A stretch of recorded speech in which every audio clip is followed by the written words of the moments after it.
empty hearts and neon lights. They're playing with my mind. Hey guys, and welcome to day 50 of making videos.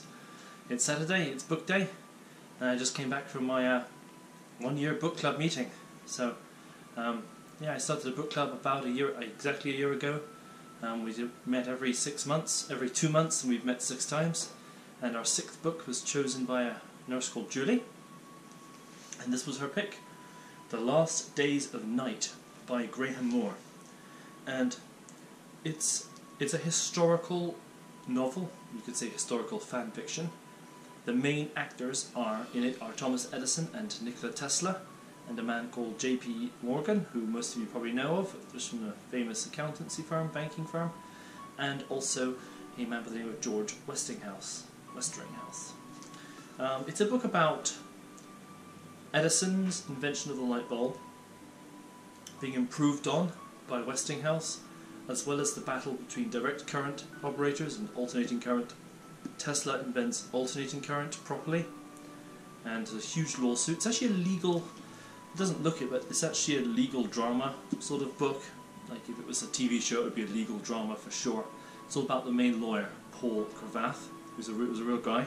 So a lot of it's true. At the end of the book, actually, it has like a, in chapter 1, this was true. In chapter 2, this was true. In chapter 3, this is what's true. Nikola Tesla's in it. It shows you how he sort of goes mad after that fire, which is again a real incident. The dramatization of it in the book is obviously false. Very solid pick.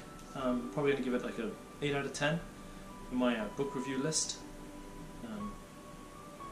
Really interesting to see aspects of Thomas Edison's character I didn't know about. I had no idea what a pretty mean man he was, how much he sort of piggybacked on the ideas of others. I did some external research as well to see what was true and what isn't, and obviously the book helped confirm a lot of the details about Nikola Tesla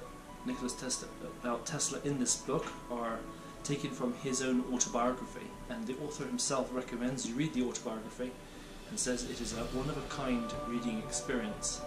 So I think I might actually try and get a hold of that, Nikola Tesla's autobiography. He seems a very strange man, and without him a lot of the modern inventions done by Edison would not have survived properly because they ran on direct current, and Nikola Tesla invented the alternating current, or was largely instrumental in alternating current becoming mainstream. But when it comes down to it, this book is a battle between some lawyers, lots of good moves and plays.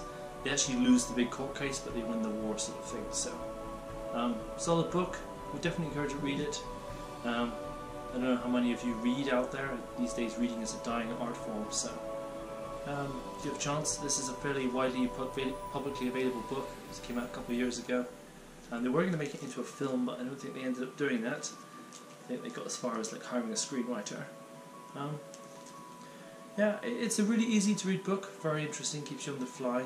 Some parts of it I just didn't feel were very realistic, but I mean, when you cross that boundary between fact and fiction, it's kind of hard to remember what's true and what isn't, and if you're expecting it to be all true, kind of like I was, because I knew these characters in real life sort of thing, then the parts that are obviously fiction stand out to you a lot more. Anyway folks, see you tomorrow.